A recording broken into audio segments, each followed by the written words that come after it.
servidor Jesús Luna.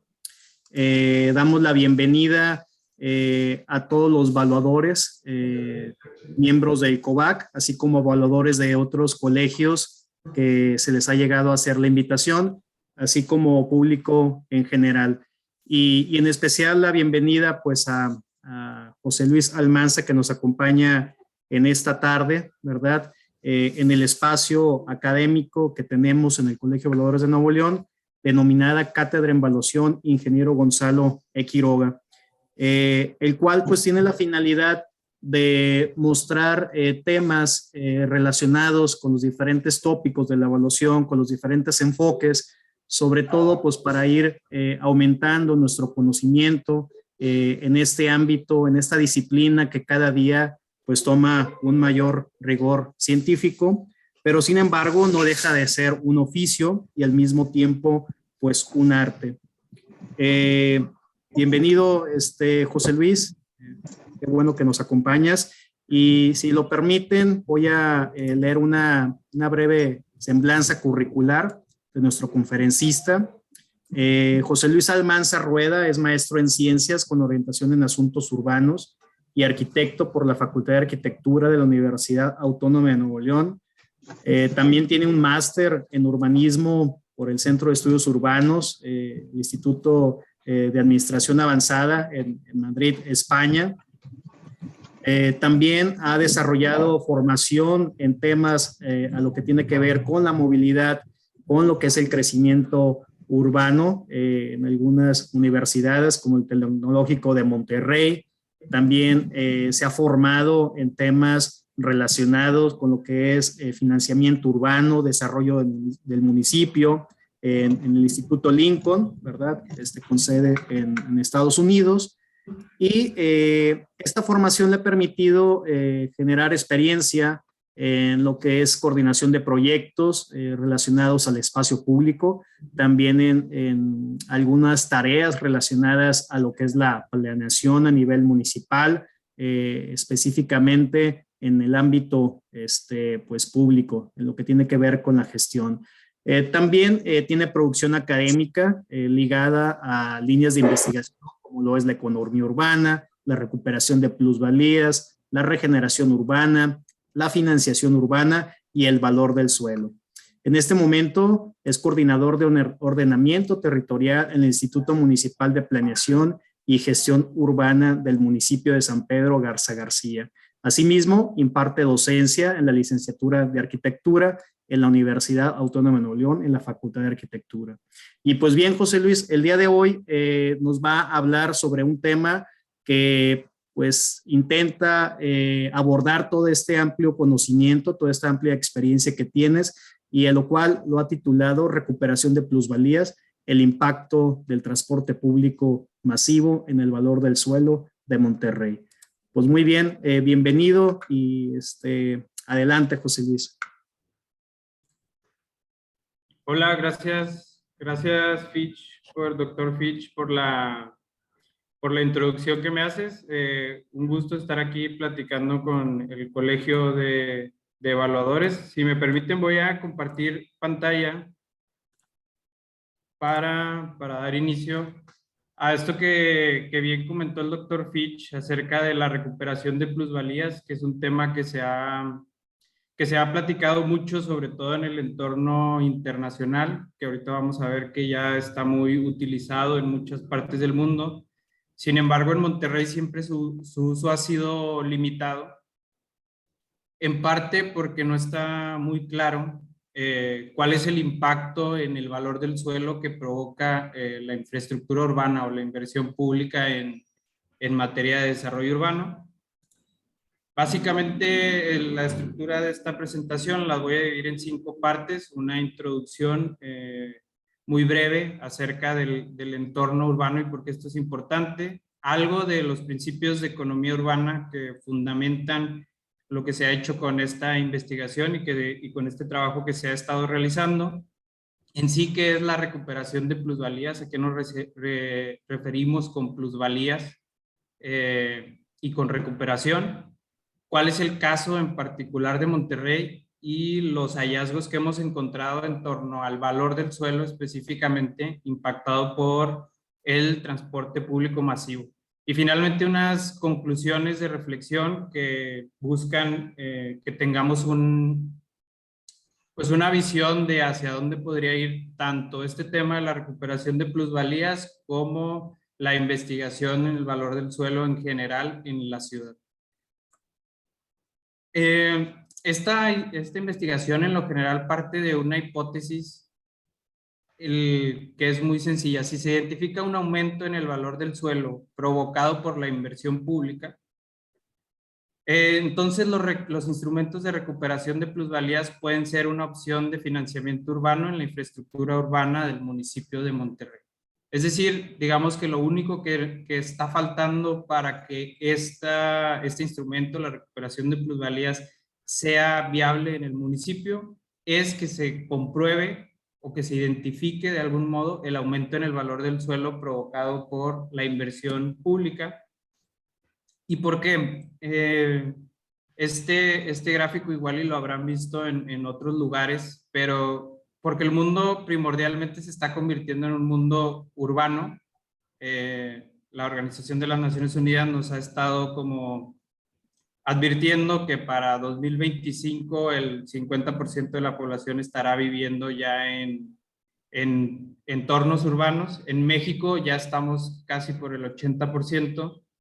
Y esta urbanización pues se ha dado sobre todo en los últimos años de forma acelerada y con ello pues el crecimiento de la ciudad es más rápido que lo que la ciudad puede proveerles de infraestructura pública, llámese servicios públicos, llámese infraestructura para la movilidad, etcétera. Entonces es precisamente esta aceleración de la urbanización lo que pone en entredicho cómo va a ser la ciudad, cómo van a ser los municipios y cómo vamos a hacer como sociedad para financiar esta infraestructura pública.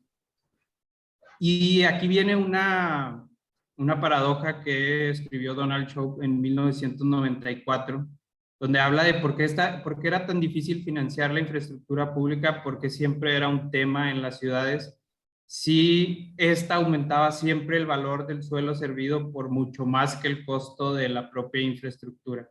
En la imagen que ven ustedes al fondo, se ve una sección aledaña al Hyde Park en Nueva York, que se construyó sobre las vías del tren. Es un parque lineal que se construyó sobre las vías del tren y que ha generado un aumento en el valor del suelo y por ende en el valor de las propiedades y en el nivel de servicio que hay en esa zona de Nueva York.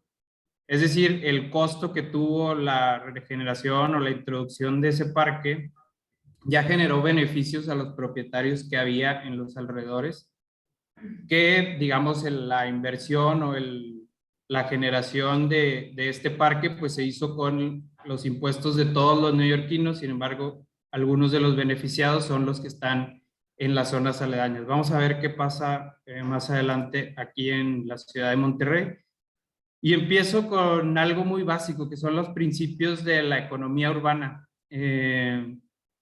que van a dar pie a lo que vamos a hablar más adelante de la recuperación de plusvalías, y parte pues de la idea de por qué existe la ciudad, y básicamente el principio se llama aglomeración, y es porque pues es más ventajoso para las personas vivir juntos que vivir separados y vivir lejos unos de otros.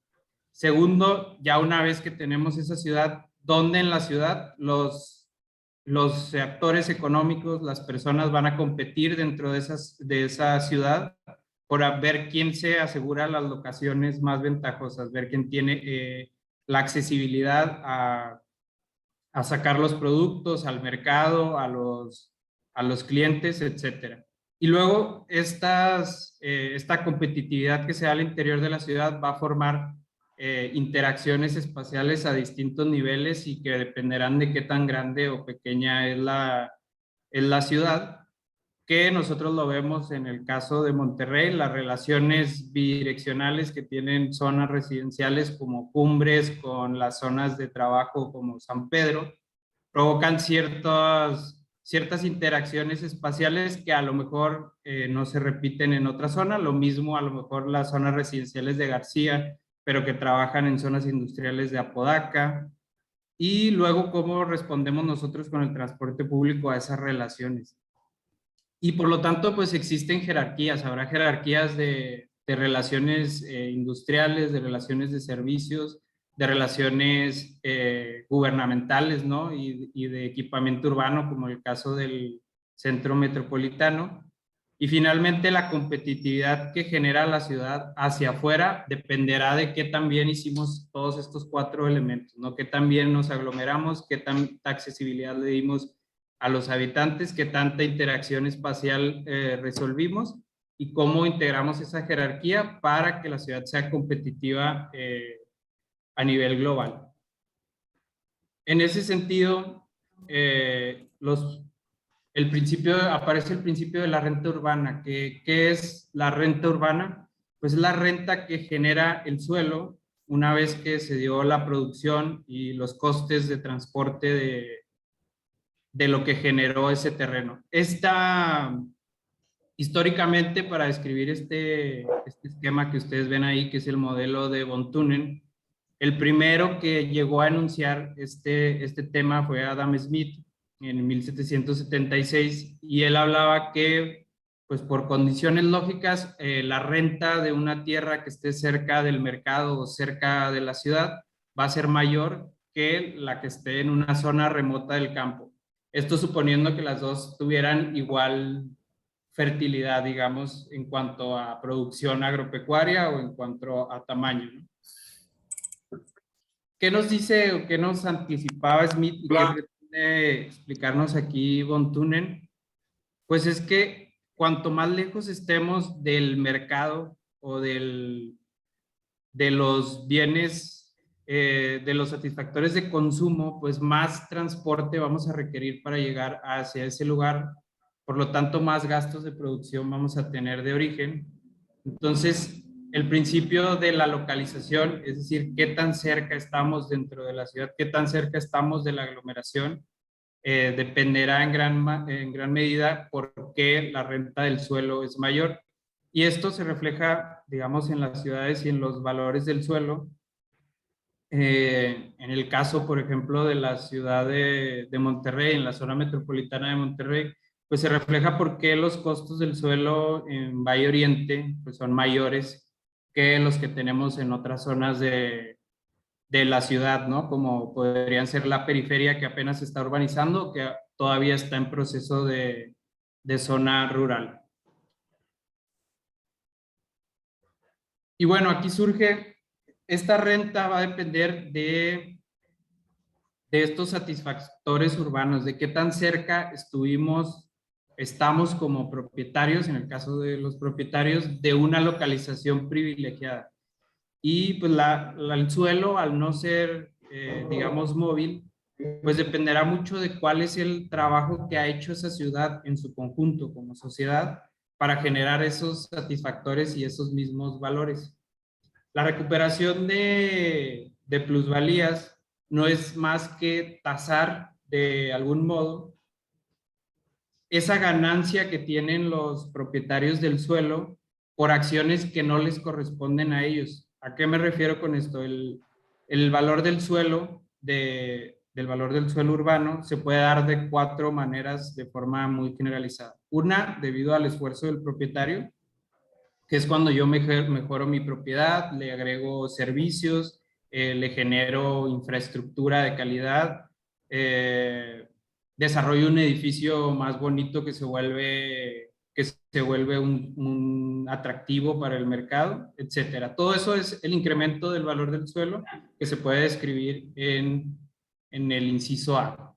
Luego, hay acciones que pueden corresponder a otros agentes privados. Podemos, por ejemplo, el aumento del valor del suelo que te genera que llegue un gran centro comercial a la zona o al barrio donde estás, que llegue una universidad prestigiosa, que llegue algún equipo deportivo de corte privado, etcétera. Todo eso va a generar un valor del suelo, pero todo provocado por agentes privados. Sin embargo, hay una parte que es un incremento al valor del suelo que es resultante de acciones públicas. ¿Como cuáles? Aquí hablamos, por ejemplo, de los cambios en los derechos de desarrollo. En el momento que el municipio saca un plan de desarrollo urbano y atribuye a ciertas tierras la propiedad de que sean urbanizables, pues eso ya les otorga un valor potencial a estas tierras que no la tenían previo al plan de desarrollo urbano. ¿De qué otra forma? Por la generación de ciertas políticas públicas. Pensemos, por ejemplo, en el caso de Monterrey con las zonas DOT, que son estos desarrollos orientados al transporte, y son estas zonas que a 500 metros de las estaciones de transporte público masivo, pues tienen más derechos de desarrollo en términos de densidad, alturas, etcétera. Es decir, ¿cuál es el cambio en la potencialidad o en el valor del suelo que van a experimentar, por ejemplo, las tierras que están sobre Garzazada, y que ahora con el reciente anuncio de un impulso de la nueva línea del metro por esa zona, pues provocarían una generación de aumento en el valor simplemente por la potencialidad que ahora tiene el valor del suelo?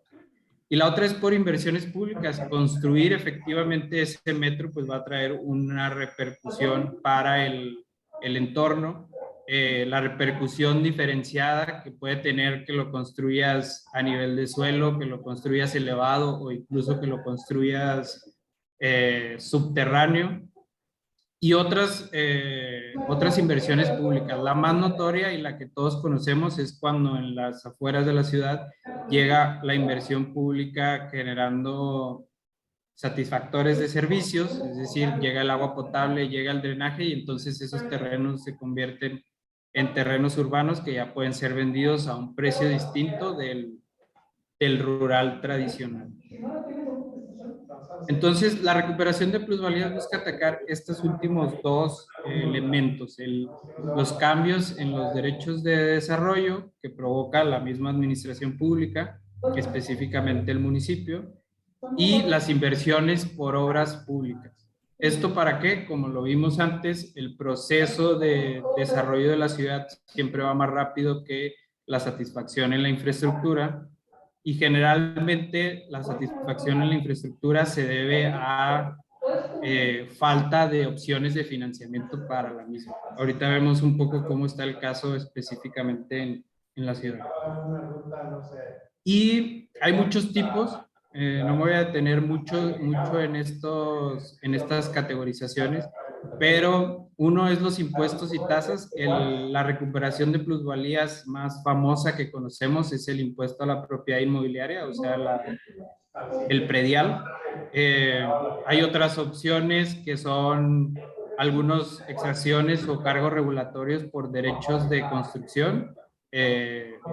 No sé, en Brasil existe un mecanismo donde si tú tienes una propiedad que tiene alguna restricción porque es histórica, por ejemplo, y no puedes desarrollarla más allá de ciertos niveles o de cierta densidad, pues te transfieren esos derechos de desarrollo a otra parte de la ciudad y puedes incluso comerciar con ellos. Y otros instrumentos que se utilizan sobre todo en grandes proyectos de desarrollo urbano. Por ejemplo, cuando una ciudad crece, se hace un reajuste de tierras de las tierras rurales por unas tierras urbanizadas donde se cede el área al municipio, etcétera, ¿no?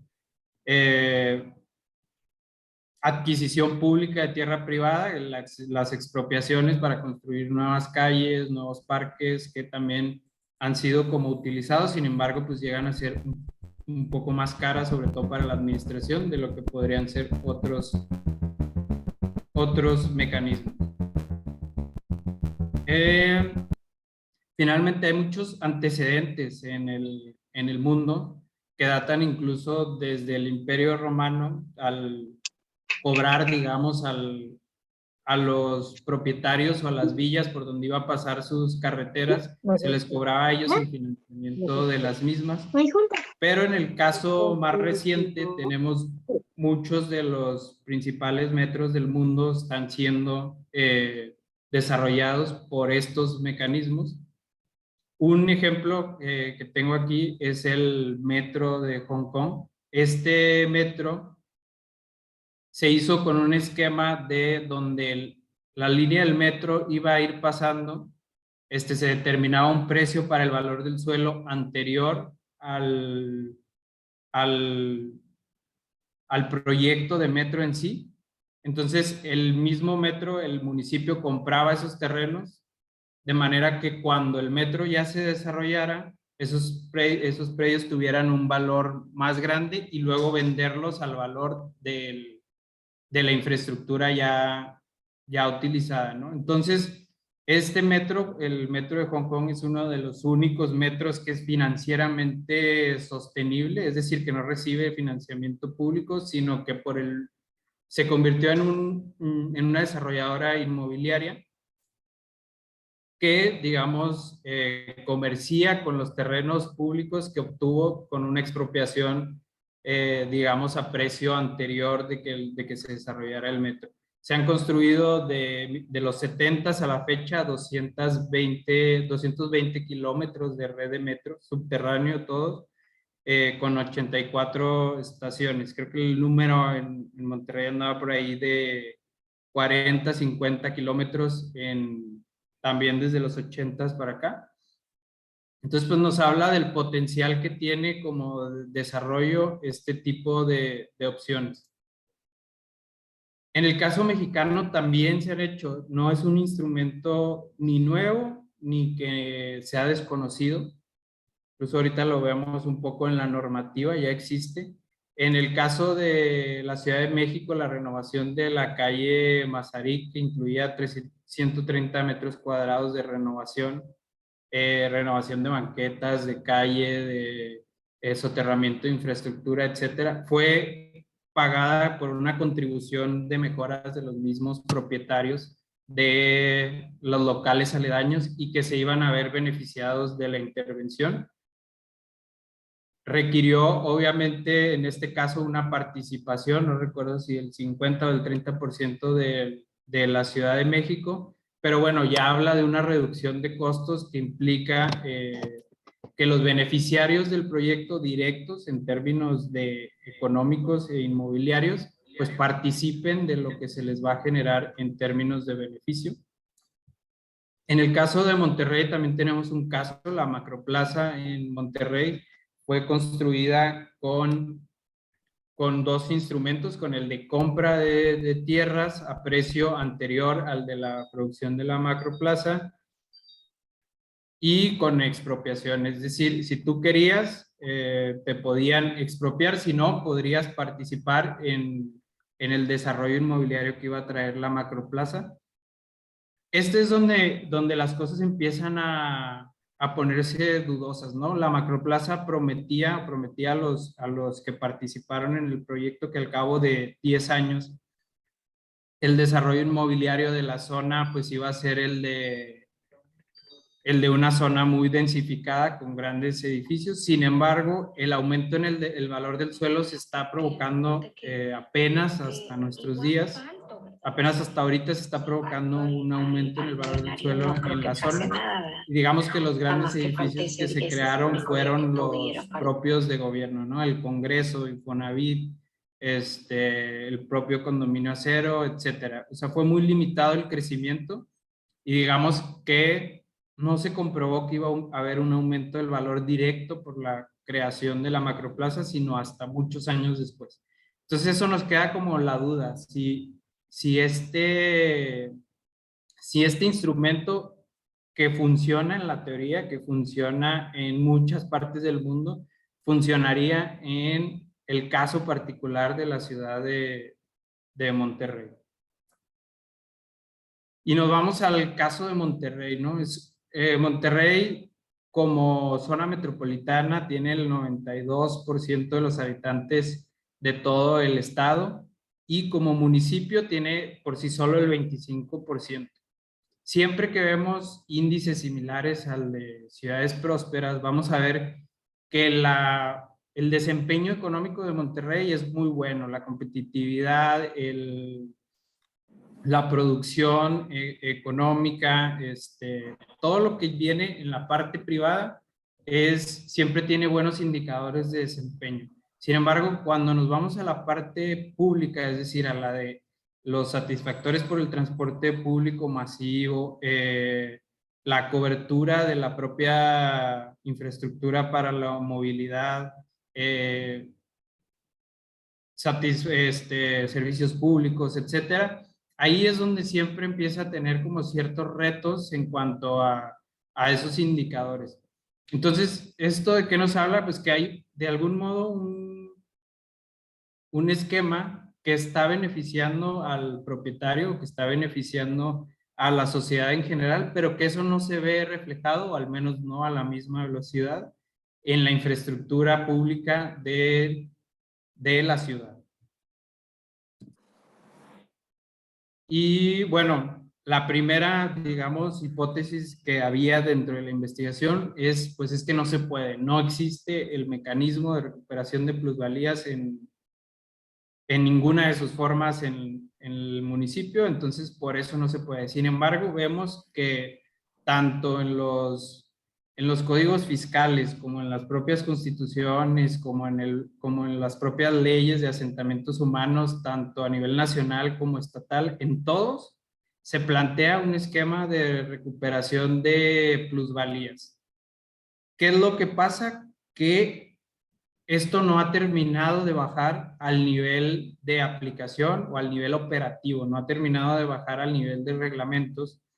Por lo tanto, no hay reglas muy claras que nos indiquen cómo utilizar estos instrumentos y por lo mismo pues se genera pues desconfianza en el método de financiamiento y desconfianza si el objetivo, es decir, si la infraestructura se va a construir y si el valor del suelo, o sea, si el beneficio económico que se me promete dentro de la operación, lo voy a lograr o se va a alcanzar o se va a ver reflejado en mi propiedad en un plazo razonable, ¿no? ¿Y qué pasa específicamente pues, en la ciudad de Monterrey? En cuanto a sus finanzas públicas, esta información es de 2015. En 2015, pues casi 60, poquito más por ciento de todos los ingresos que tenía el municipio de Monterrey eran por concepto de aportaciones federales y estatales, ¿no? Entonces, lo que recibía del Estado y de la Federación ya se lleva 2/3 partes de las finanzas públicas. Esto nos habla también de una dependencia que tiene el municipio, en este caso Monterrey, pero en realidad por lo que vimos es un caso que se repite en todo el país. Los municipios dependen mucho de los impuestos y de las aportaciones que vienen de los otros niveles de gobierno, siendo que en la propia Constitución se le da a los municipios pues la competencia de satisfacer todo lo relacionado con la ciudad, la infraestructura pública, el saneamiento, la provisión del agua, etcétera, pero no las herramientas en temas de finanzas públicas para que puedan satisfacer de manera asertiva todos estos servicios. Y tenemos por ahí un 29.2% por cuestión de impuestos, que es donde tenemos el impuesto predial, es decir, una tercera parte viene de ingresos que dependen enteramente del municipio y de su relación con los ciudadanos que beneficia con las acciones públicas. Pero luego nos vamos un poco a los egresos y podemos ver que del total de los ingresos que tiene el municipio, en inversión pública se va solo el 15% del presupuesto. El resto, pues ya tiene una serie de pasivos como son sueldos, como son pensiones, como son rentas de lugares, etcétera, ¿no? Entonces, pues esto nos habla no solo de una dependencia de participaciones hacia arriba, sino también de una poca infraestructura o inversión en la infraestructura, provocada en general por muchos pasivos que tiene el municipio y pues por otras cosas que pueden estar afectando ahí el desempeño. ¿Cuáles son las opciones que tiene el financiamiento público o el municipio de Monterrey para satisfacer las necesidades que tiene el municipio? Uno, pues son los recursos propios, los impuestos locales, los cargos por multas y tarifas, llamémosle cargos en prediales, multas de parquímetros, etcétera. Transferencias gubernamentales, que ya vimos que de aquí provienen el 60% de los ingresos de la mayoría de los municipios. Deuda, crédito mediante la adquisición de deuda, ya sea a bancos o a instituciones internacionales, el Banco Mundial, etcétera, que es uno de los elementos que utilizan muchas veces cuando se requiere hacer proyectos emblemáticos o proyectos que caen específicamente en alguna de las ramas de estas instituciones internacionales. Y luego está esta opción de otras fuentes de financiamiento, muchas veces los recursos del sector privado, asociaciones públicas, público-privadas, o la propia captura de plusvalías, es decir, grabar el beneficio que por las acciones gubernamentales se genera en la ciudad de algún modo, es decir, un impuesto, una aportación que traduzca ese aumento en el valor en la mejora de la infraestructura dentro de la ciudad. ¿Cómo se ha hecho hasta hoy la infraestructura urbana? Y enfocándome un poco en el caso de la infraestructura pública, de transporte público, toda o la mayoría de las grandes infraestructuras que se han realizado en el municipio, en parte también por ser la capital de un estado, se han realizado casi siempre por el gobierno del estado, o sea, por el siguiente nivel de planeación y de ejecución, que es el estado. Viene desde la vía del ferrocarril, la calzada Unión, que hoy es la calzada Madero, y avenida Progreso en el 92. Fueron hechas por Bernardo Reyes. La canalización del río Santa Catarina en el 53. Las aperturas de las avenidas Universidad, Carranza, Leones y Constitución, por ahí del 58. El distribuidor vial Gonzalitos y Constitución, la Pino Suárez y Constitución, la propia Macroplaza. Aquí ya estamos hablando por los 70s, en los 80s y 90s, la primera línea de metro que hubo en la ciudad y la primera sección de la línea 2, ¿no? La que llegaba hasta Regina, si mal no recuerdo. Finalmente, ya en el siglo XXI, pues el anillo vial metropolitano, el sistema vial Fide Valle, el viaducto de la Unidad o el túnel de la Loma Larga. Todos estos, incluyendo el más reciente de la línea 3 del metro, los grandes proyectos de infraestructura y movilidad de la ciudad de Monterrey, del municipio de Monterrey, no han sido hechos por, digamos, el ente que es competente para ver estos temas, que es la movilidad y los servicios públicos, sino siempre ha sido operado por el ente superior, que en este caso es el Estado, y que tiene más acceso a ciertos recursos. Que, dicho sea de paso, estos recursos son transferencias federales que llegan al Estado. O sea, tampoco el Estado tiene un entorno como sostenible en donde la propia economía de la ciudad se quede dentro de la ciudad.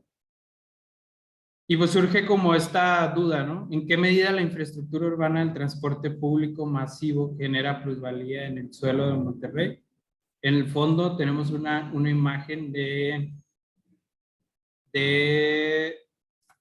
ay, se me fue el nombre de esta avenida, pero de la línea 1 del metro, que justo pues se hizo de una forma elevada y que ha provocado pues no necesariamente una mejora, digamos, en la calidad del espacio público y de la propia calle, Simón Bolívar, perdón, de la propia calle en los predios justamente aledaños a la propia infraestructura, al menos no visualmente. La idea era con esta investigación generar pues datos duros que nos permitieran identificar si existía o no existía. Y para eso hicimos como una serie de de investigaciones en torno a la propia ciudad. Seleccionamos 699 colonias del municipio de Monterrey,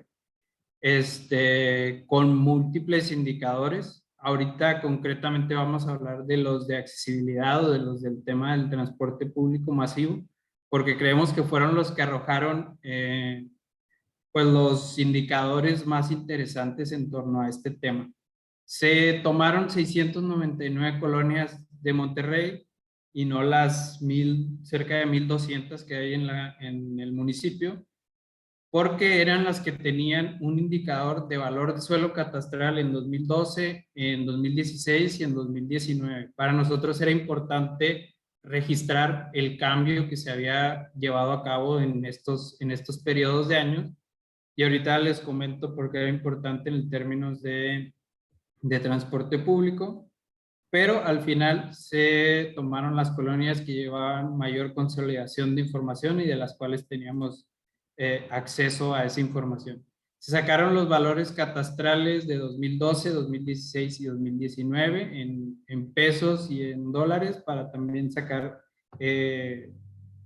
o disminuir los cambios en temas inflacionarios que hubiera, y luego se hicieron los cambios por periodo y los cambios generales en todo el trayecto. 17 indicadores en total para el tema del valor del suelo catastral.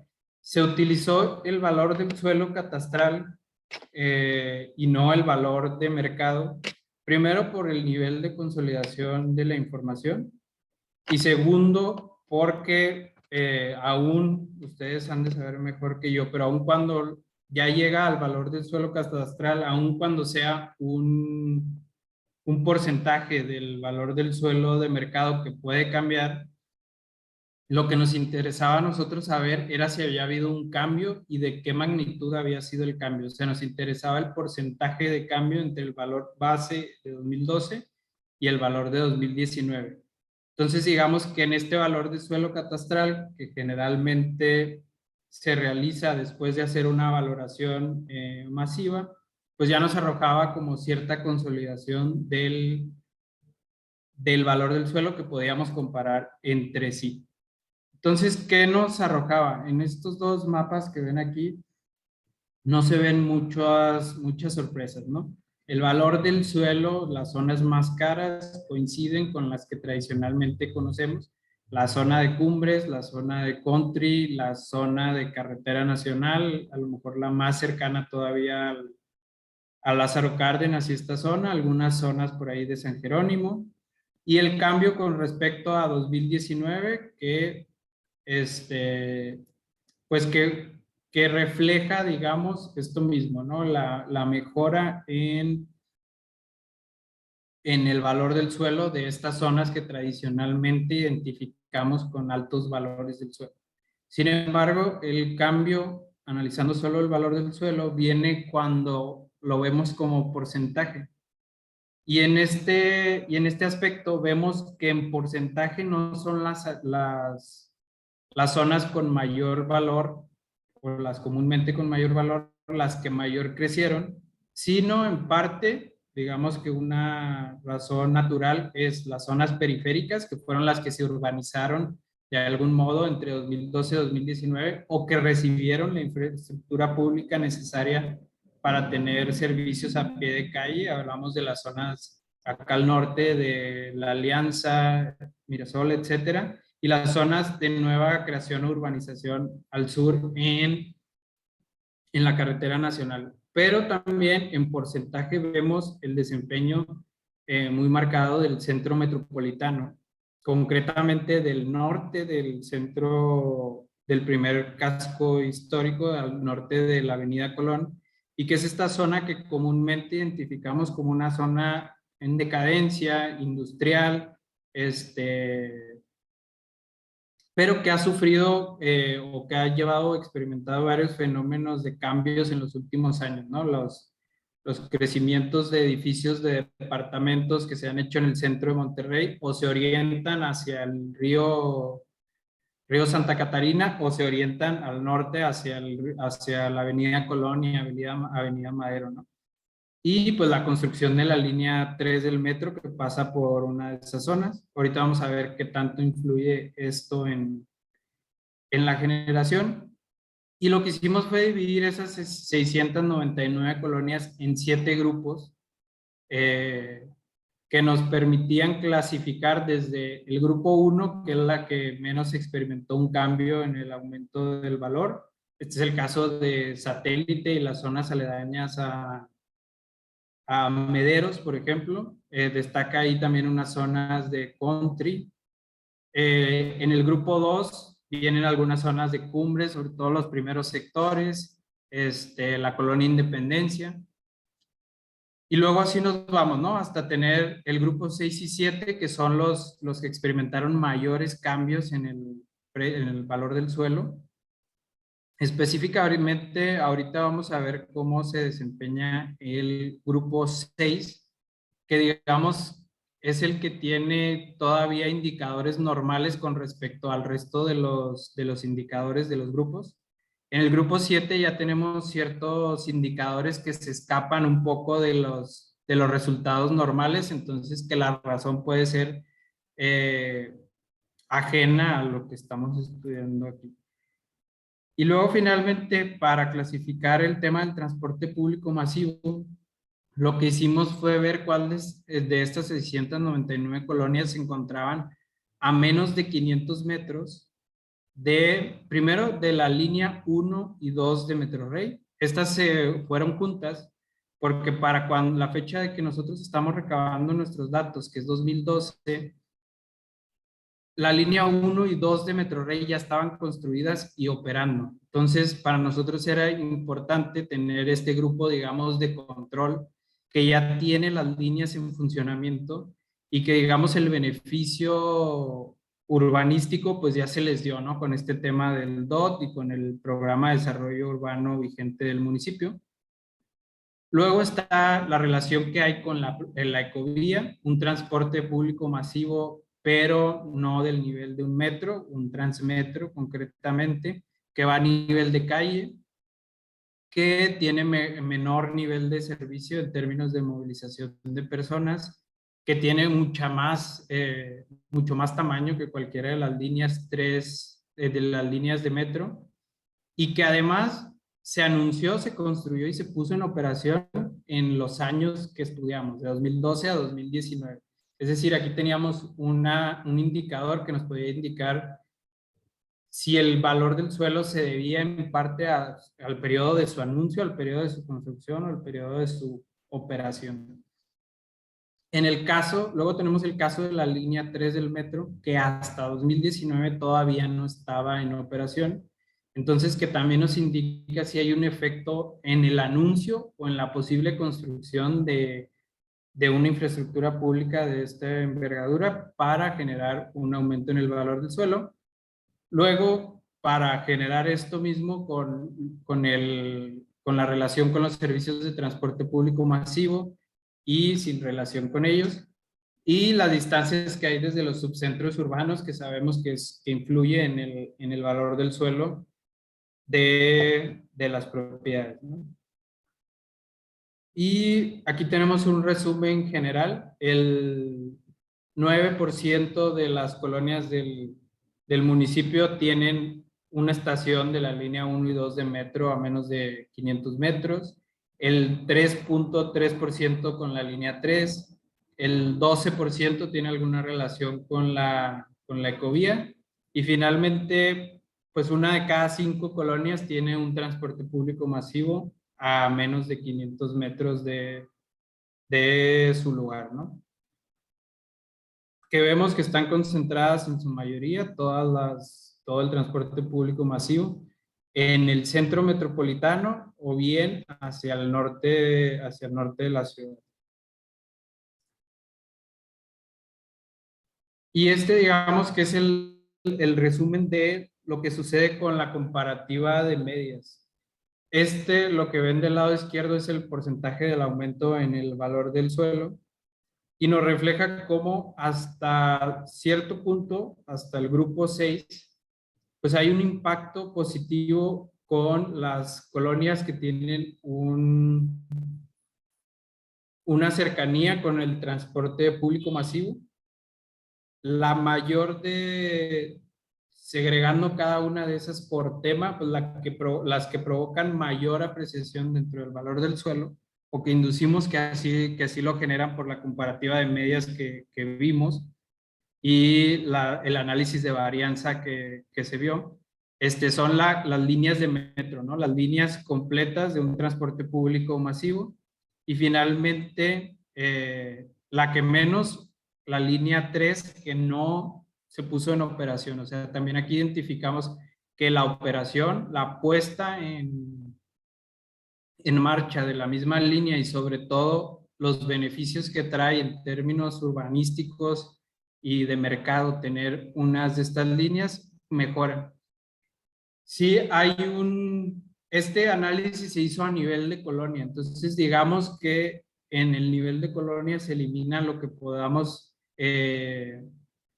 o se desprecia más bien lo que podamos tener a nivel de calle, o los predios directamente aledaños a la estación del metro. Sabemos que en el total de la colonia, es decir, en toda la zona a 500 metros, podemos tener una apreciación del valor del suelo, independientemente de qué suceda en las propiedades justamente al lado de ellos. Y bueno, para terminar, vemos que, por un lado, pues el municipio de Monterrey depende en un 60% de transferencias gubernamentales de otros niveles, y por lo tanto depende de cuál sea la relación del gobierno en turno con los niveles superiores de gobierno, ¿no? Y mediante impuestos o mediante lo que pueda hacer la propia ciudad recaba solo el 30%. Es decir, esta continua dependencia de lo que pudiera suceder en los niveles superiores, pues tienen atado de algún modo pues al municipio en términos de qué tanto puede invertir en su propia infraestructura, siendo que tiene las competencias para construirlas, ¿no? Y para acercarlas al ciudadano. El marco normativo nacional ya lo permite, el local también. ¿Qué nos falta? Que en los reglamentos se aterrice, o que en las propias leyes estatales se aterrice cuál es el mecanismo, el instrumento, la metodología de valoración que se va a utilizar para identificar estos aumentos del suelo y las garantías que va a tener el propietario de beneficio de estos instrumentos, ¿no? El municipio de Monterrey experimentó una valoración promedio de 59% de 2012 a 2019. El promedio del valor del suelo de toda la ciudad era 2100 en 2012 a 2019 de 3650 metros. ¿Qué nos indica esto?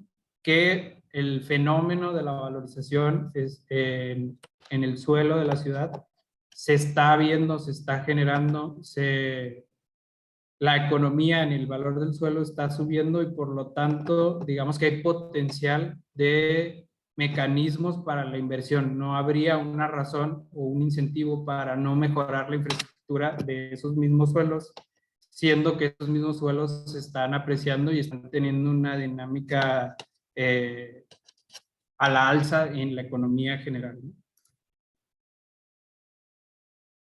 Y luego, a pesar de que las zonas con los valores más altos en periodos similares, lo que vemos en Cumbres, Obispado, San Jerónimo, estas son conocidas por tener alto valor socioeconómico. Con los análisis que hicimos de la accesibilidad de equipamiento urbano, siempre están muy bien equipadas, tienen los mejores satisfactores en temas de movilidad, refiriéndome a la infraestructura de calles, etcétera.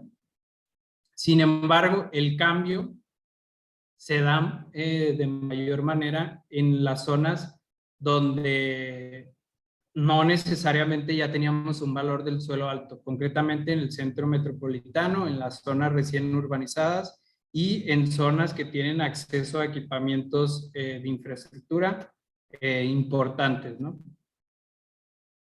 Se refleja una influencia del transporte público masivo en los valores medios de hasta cierto nivel de cambio, es decir, hasta se nota cómo va subiendo el valor del suelo conforme tengamos más cercanía hacia el transporte público y hacia los subcentros urbanos. Por lo tanto, pues es importante como seguir identificando cuáles son las alternativas de financiamiento, ¿no? Y la infraestructura, ¿qué pasa? A nivel histórico, casi siempre carece de estudios con enfoques financieros y económicos que nos permitan analizar cuál es el efecto que ha tenido el entorno urbano. O sea, no sabemos, por ejemplo, cuál es el efecto que tuvo el valor del suelo, la macroplaza a largo plazo, ¿no? Por ejemplo, la canalización del río Santa Catarina sobre los predios aledaños con su urbanización, las mejoras. Generalmente el municipio llega, las implementa y se va de ahí sin hacer ninguna evaluación de lo mismo, sobre todo si se generó un beneficio o no en la zona. Y luego vemos como esta serie de noticias, ¿no? La línea 3 del metro costó el doble. Se invertirán 22,000 pesos en el corredor ferroviario. La línea 5 del metro, 3 veces más costosa si fuera subterránea. Es decir, siempre es el problema, el tema del costo para generar una infraestructura de calidad en la ciudad. Hay casos a lo largo del mundo comprobados donde esto no es un problema porque se encontró el mecanismo para movilizar el valor del suelo en pos de una mejora de la infraestructura y que a la vez trajo mayor aumento del valor del suelo y mayor patrimonio. Entonces es un círculo virtuoso que, digamos, conviene explorar para generar una mejora en la calidad de vida y una mejora en la competitividad de la propia ciudad de Monterrey. Y creo que sería todo. Les dejo por ahí la bibliografía. De cualquier modo, les hago llegar la presentación sin problemas para quien quiera revisarla más a fondo, pero quedo abierto a si hay alguna pregunta o duda al respecto. Sí, ¿puedo hacer un comentario? Pues muchas gracias. Sí, adelante, arquitecto Ezequiel Siller.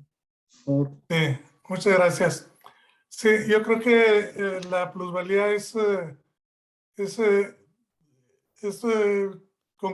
conclusión de muchos factores. Los que ya tenemos algunos años en la evaluación hemos visto cómo se desarrollaron otras zonas como la López Mateos o Valle Verde, que en sus inicios pues eran colonias que estaban prácticamente fuera de la ciudad.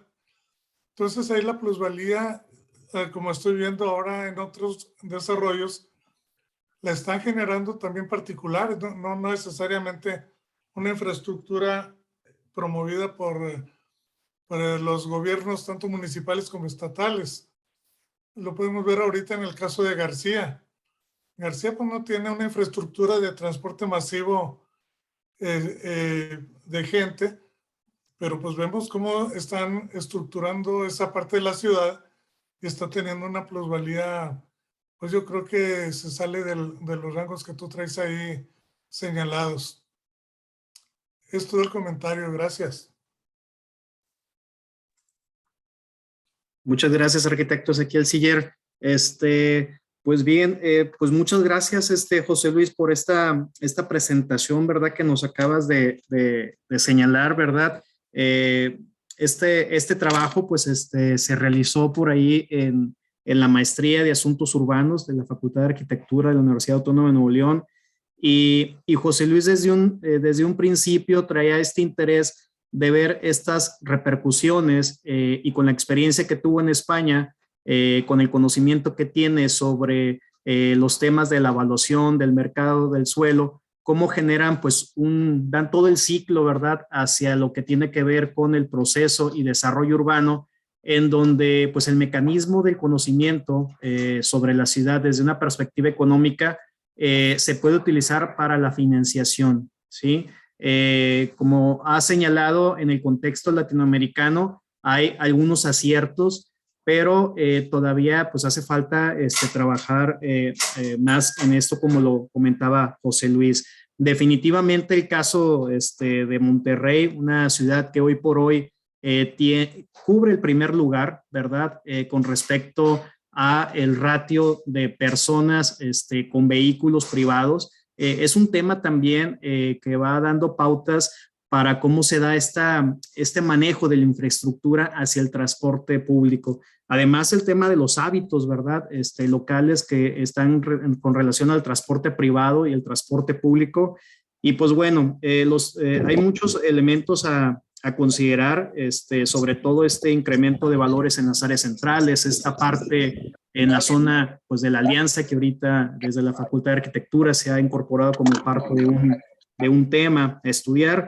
Y pues bueno, deja muchas preguntas y muy interesantes cuestionamientos, ¿verdad? A partir de lo que hace este trabajo que pues cada vez se ve más maduro, ¿verdad?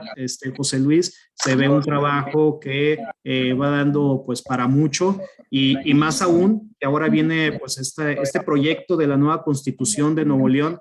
Creo que hay elementos por ahí a considerar, ¿verdad? Es una línea, es una beta de trabajo para el tema del financiamiento urbano y más como tú dabas este indicador que es alrededor del 8.4% de plusvalía, la media, ¿verdad?, que se tiene en Monterrey. Y pues bueno, si les parece, vamos a iniciar con las preguntas. Por ahí Andrés Sauceda tiene levantada la mano. Adelante, Andrés.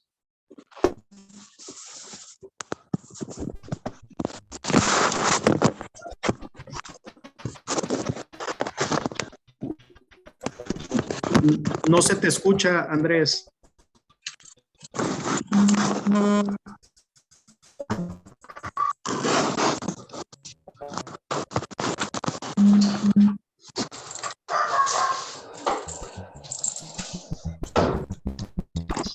Muy bien, si te parece, Andrés, vamos a otra pregunta y ahorita regresamos contigo mientras vemos el tema técnico. Adelante, Francisco Morales. Hola, buenas noches a todos. ¿Qué tal? ¿Cómo están? Mira, para obviar tiempo voy a hacer 3 preguntas rapiditas y nada más una observación, si les parece bien. La primera, me llama la atención cuando mencionan el caso del metro de Hong Kong y quiero ver cuáles serían las similitudes, si existen, con el trans que se está construyendo, que siguen construyendo acá en Las Vegas para conectar los diferentes hoteles. No sé si me escuchan bien, ¿me escuchan? Sí, se escucha bien, Francisco. Perfecto. La segunda pregunta es, ¿cómo calculamos los deméritos cuando nos construyen un paso a desnivel enfrente de una esquina que era muy buena esquina y ahora con el paso a desnivel pues ya no es? La tercera pregunta, rapidita, es en cuanto al valor en sí que puede tener una obra, y mencionaba en el chat el Metrobús, cuando no te va a generar un incremento de actividad económica, de comercio, porque pues cruza una muy buena parte, cruza por terrenos que son industriales, de empresas que tienen años y años, y más bien nada más cruzan del punto A al punto B. Y finalmente, nada más un pequeño comentario: excelente la presentación, muy bien hecho la investigación. Felicidades a la persona que está presentando y también a ti, doctor Fitch, por promover este tipo de actividades en el colegio. Muchas gracias.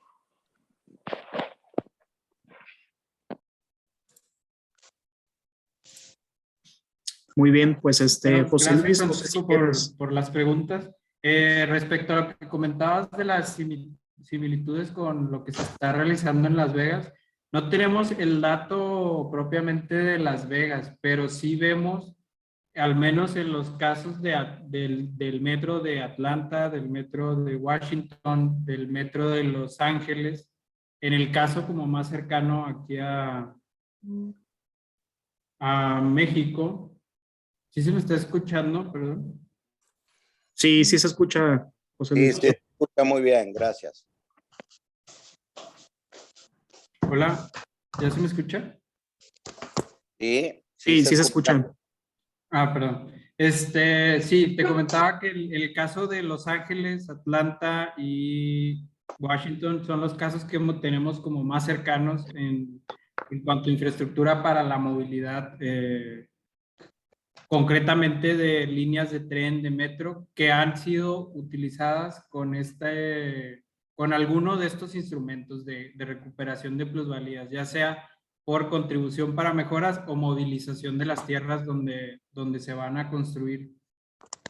En el caso de Las Vegas, pues es un caso más que deberíamos de analizar para ver cómo se está generando. En cuanto a los deméritos, si vimos dentro de la presentación, la hicimos a un nivel como de colonia, pero precisamente esa es una de las conclusiones que se generan después de esta investigación, que es cuáles son las externalidades negativas que puede generar en los predios que están justamente aledaños a la línea de metro o al centro de distribución vial, a la gran avenida que puede beneficiar a las colonias aledañas, pero no necesariamente al predio que se encontraba justo al lado. Entonces, es necesario como llevar precisamente la evaluación y como comentaba ahorita Ezequiel, a más detalle, es decir, a desmenuzar este aumento en el valor del suelo por cada uno de los factores que le dieron ese aumento. Habrá algunos que son por causas del propietario, habrá algunas que son por causas de propietarios aledaños del mismo mercado y habrá otras que sí serán por la propia inversión pública, ¿no? Entonces, es necesario como llevarlo todavía a más detalle y ver los casos particulares. ¿Cuál era la tercera pregunta, Francisco? Perdón.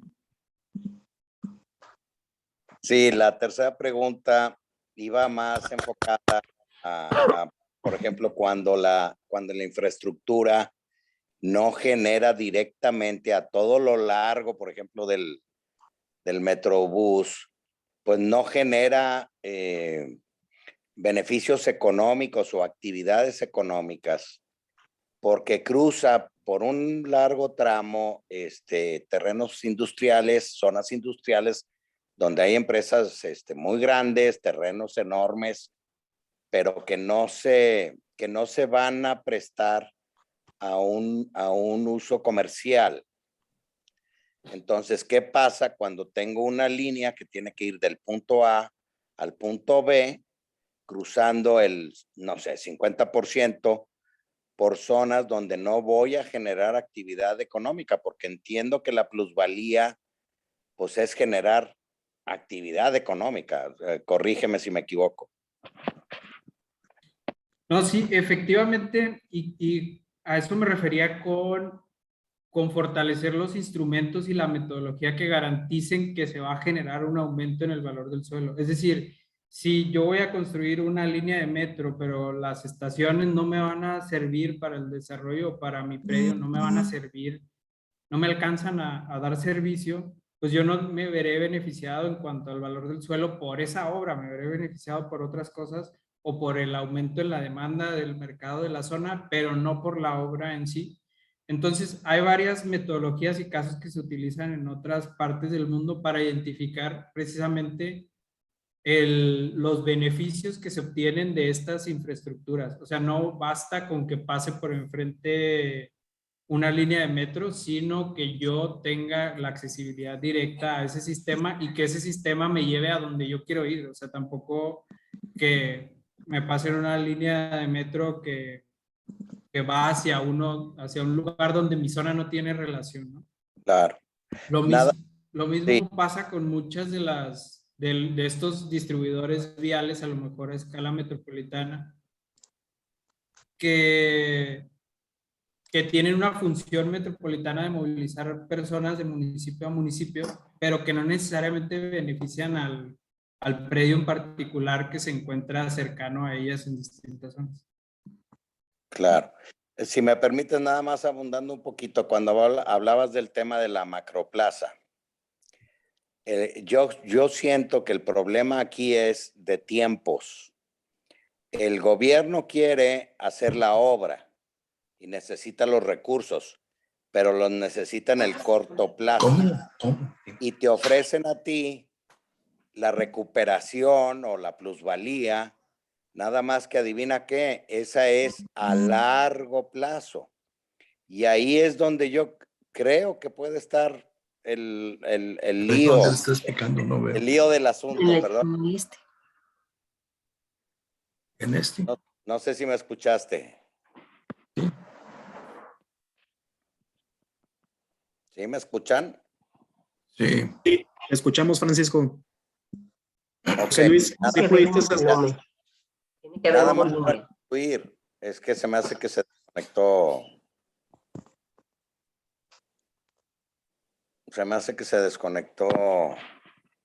Sí, sí, puedes escuchar, José Luis. Justo como que ya volvió. El cierre que tuviste fue el que no oí. Escuché la parte del que el municipio requiere el dinero en el corto plazo y el beneficio se va a recibir en el largo plazo. Sí, sí, ya nada más para ya no voy a preguntar nada más, pero sí, esa diferenciación en el tiempo, la plusvalía se va a dar en el mediano o largo plazo, pero las obras se tienen que financiar pues en el corto plazo. Sonido especial. Sonido. Y es donde yo encuentro que pueda estar ahí el conflicto. ¿Dice sonidos?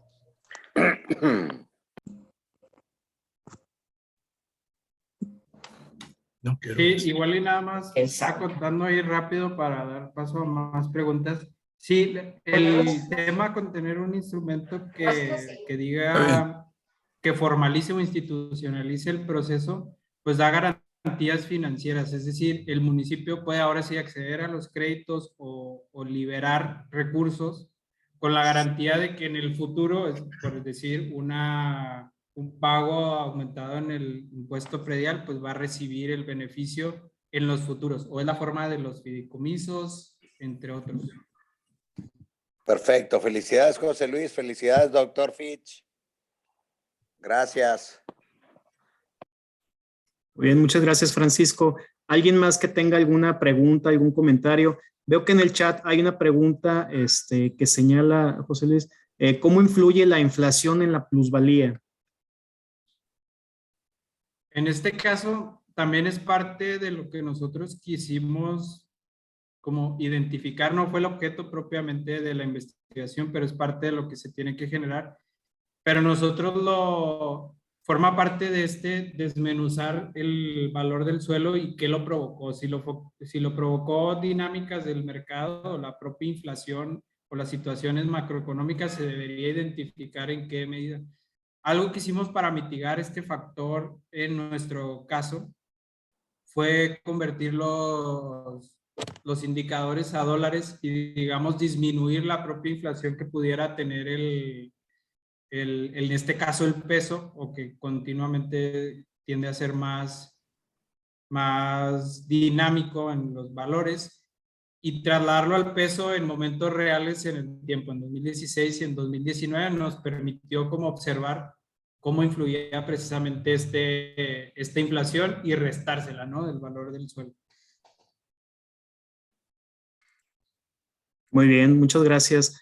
¿Alguien más, algún comentario adicional para cerrar la excelente exposición que nos ha hecho el día de hoy, José Luis?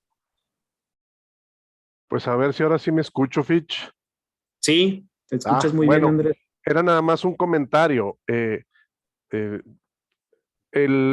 Aquí mucho influye voy a decir la palabra miedo que tiene el funcionario, digamos, electo por el pueblo, de tratar de recuperar las plusvalías, dado que a nadie le gusta o que te expropien o que te quieran cobrar una mejoría específica. Como ya lo dijo Morales, te la cobro hoy por la derrama y tú la vas a ver reflejada en tu propiedad en el futuro. Entonces, de cierta manera, hay una cierta reticencia por parte de la burocracia de captar esa plusvalía. Hay muchos mecanismos, la mejoría específicamente en el área metropolitana de Monterrey, que no se aplica por lo mismo, de que son votos para las próximas elecciones. Ese es mi comentario. Muchas gracias, Andrés. ¿Algo que quieras comentar respecto a ello, José Luis?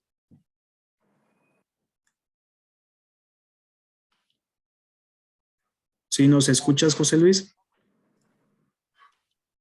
Sí, perdón, como que estoy teniendo problemas con la conexión, pero sí, el miedo, nosotros, era una de las hipótesis que tenemos, que no se ha utilizado lo suficiente precisamente por el temor que tiene una autoridad, sobre todo local, a verse perjudicada desde la escala política en términos de infraestructura. Pero nosotros o digamos que lo que hemos encontrado en los otros casos que funciona para que el instrumento le dé credibilidad, se dé credibilidad, es precisamente la transparencia de la metodología con la que se va a aplicar. Bien claros cuáles son los beneficios, quién los va a otorgar, cómo se les dan estas garantías a los ciudadanos de que lo van a tener. Es decir, de que no están que no están pagando un impuesto extra, sino que están pagando por obtener un beneficio en el valor de su suelo. Y creo que los casos que hemos estudiado, sobre todo en Latinoamérica, que puede tener casos muy similares o condiciones socioeconómicas similares a las de México, es precisamente la transparencia y la institucionalización del proyecto. Institucionalizarlo de tal manera que también un proyecto que va a largo plazo, como puede ser un plan maestro de líneas de metro, pues no se detenga en cuanto pasen los 3 años de uno de los alcaldes o del que lo haya impulsado, ¿no? Entonces, por eso la institucionalización de estos instrumentos que se vayan más a largo plazo. Mencionamos, por ejemplo, la figura del propio fideicomiso, la figura de entes público-privados, como a lo mejor ha sido, por ejemplo, el caso de Distrito TEC hasta ahorita. Es decir, todavía hay mucho avance en tema de institucionalización, pero sí hay casos de cómo sí podría suceder. Muy bien, pues muchas gracias, José Luis. ¿Alguien iba a comentar algo adicional? Por ahí escuché. Sí, Adelante, arquitecto Eliseo Vargas. Sí, yo pienso que es también cuestión de tiempo. O sea, de inmediato, una obra de ese tipo no te va a reflejar el beneficio, vamos a decir, en la propiedad. Pero con el tiempo te lo da, pero siempre te lo va a dar, ¿sí? Siempre te lo va a dar el beneficio y siempre es bueno, tanto para la propiedad como para el usuario. O sea, y yo siento que lo primordial ahorita, lo primordial siempre debe ser el usuario. Y si por añadidura ya te lo dio la propiedad, qué bueno, ¿verdad? Pero lo primordial es el usuario. No sé si me escucharon. Sí, sí se escuchó, arquitecto. Ok. Sí, y en ese sentido, para ahondar un poco más, Eliseo, precisamente algunos de los instrumentos que se han utilizado, el que mostré con la inversión de la vía, de la primera línea, la hizo por entero el gobierno. Es decir, todo lo ejecutó de manera inmediata para realizarla, con la garantía de que estaba obteniendo suelo a cambio, y luego ese suelo lo iba a vender o los propios propietarios iban a ver reflejada su beneficio y lo iban a pagar a posteriori. Pero es precisamente la necesidad de implementar un modelo a largo plazo que identifique estos beneficios, y los beneficios pueden ser cobrados en el futuro, pero ya le da garantía al gasto público que se está haciendo hoy de la sostenibilidad, y con el que llegue después, pues hago la que sigue, pero sí tener un esquema de sostenibilidad de las obras que permita que se reinviertan constantemente, ¿no? Y que se genere un círculo virtuoso que genere a su vez pues mayores infraestructuras en zonas que no provocan plusvalía a lo mejor, o que no la provocan en la medida que la provocarían otras, en términos, o sea, un mecanismo también de redistribución de la riqueza dentro de la propia ciudad y del acceso a los equipamientos y servicios. Gracias. Muy bien, pues vamos a cerrar la sesión del día de hoy con un agradecimiento, José Luis, por esta experiencia que nos has brindado, ¿verdad? Con esta investigación. También, pues, el tiempo que nos has dado, ¿verdad? Con todo el conocimiento que, pues, pones sobre la mesa a nosotros que estamos en el campo de la evaluación, cómo la evaluación entra a jugar un papel sumamente significativo en estos procesos, ¿verdad?, de construcción social de la ciudad y que definitivamente invita, ¿verdad?, a poner un mayor protagonismo hacia esta parte de la economía urbana sobre los procesos, sobre todo lo que comentas con relación a tratar de evaluar y valorar, ¿verdad?, los proyectos urbanos y también sociabilizar los resultados, ver cómo van generándose este tipo de impactos y cada vez yo creo que va a ser más significativo, vamos a tener un mayor conocimiento, sobre todo en este camino en donde ya se van solicitando diversos estudios en materia urbana, ¿verdad?, con lo que puede dar cambios significativos para estas formas de construir ciudad.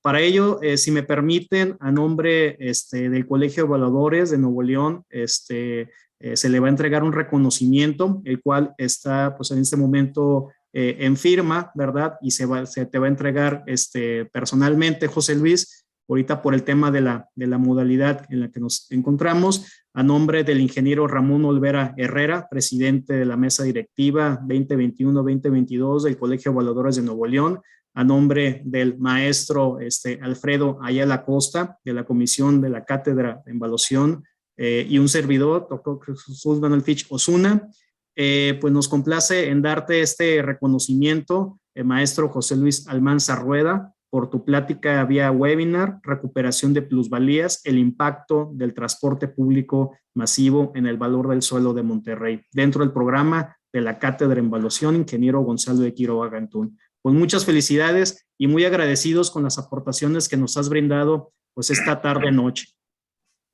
Muchas gracias a ustedes por la invitación y a todos los colegiados por los comentarios y las preguntas que hacen. La idea es seguir trabajando en esta investigación y seguir trabajando en estos comentarios y en esas conclusiones que vimos. Muchas gracias a todos. Buenas noches. Felicidades a los dos, José Luis y doctor Fitch. Muchas gracias. Buenas noches, colegas y amigos. Hasta luego. Gracias de nuevo, José Luis, por tu tiempo. Gracias, gracias. Gracias, hasta luego.